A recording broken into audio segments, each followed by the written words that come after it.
क्या होगा अगर कोई चालाक साहूकार तुम्हें धोखा देने की कोशिश करे, लेकिन तुम बिना लड़ाई किए उसकी ही चाल को उसी पर पलट दो। बहुत समय पहले की बात है। एक गांव में एक गरीब किसान रहता था। उसने अपनी खेती के लिए एक स्थानीय साहूकार से कुछ कर्ज लिया था और दुर्भाग्य से फसल अच्छी नहीं हुई और किसान कर्ज चुकाने में असमर्थ रहा। और कंजूस साहूकार ने किसान को एक प्रस्ताव दिया और उसने कहा, मैं तुम्हारा सारा कर्ज माफ कर दूंगा, लेकिन एक शर्त पर। मैं इस थैली में 2 पत्थर डालूंगा, एक काला और एक सफेद। तुम्हें बिना देखे एक पत्थर चुनना होगा और शर्त यह रखी कि अगर तुम सफेद पत्थर चुनते हो तो तुम्हारा कर्ज माफ हो जाएगा और तुम्हें कुछ नहीं करना होगा, लेकिन अगर तुम काला पत्थर चुनते हो तो तुम्हें अपनी कीमती जमीन का एक हिस्सा मुझे देना होगा। और किसान समझ गया कि साहूकार चाल चल रहा है। और जब साहूकार जमीन से पत्थर उठा रहा था तो किसान की पैनी नजरों ने देख लिया कि साहूकार ने चालाकी से दोनों काले पत्थर ही उठाए हैं।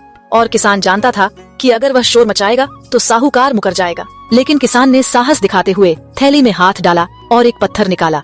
लेकिन उसे देखने से पहले ही किसान ने जानबूझकर हाथ से फिसलने का नाटक किया और पत्थर नीचे गिरकर जमीन पर पहले से मौजूद दूसरे काले और सफेद पत्थरों में मिल गया।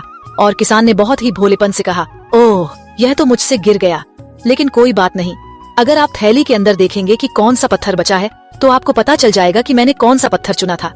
चूंकि थैली में दूसरा पत्थर काला था तो नियम के अनुसार यह माना गया कि किसान ने सफेद पत्थर ही चुना होगा। और साहूकार अपनी ही चाल में फंस गया और उसे किसान का सारा कर्ज माफ कर दिया।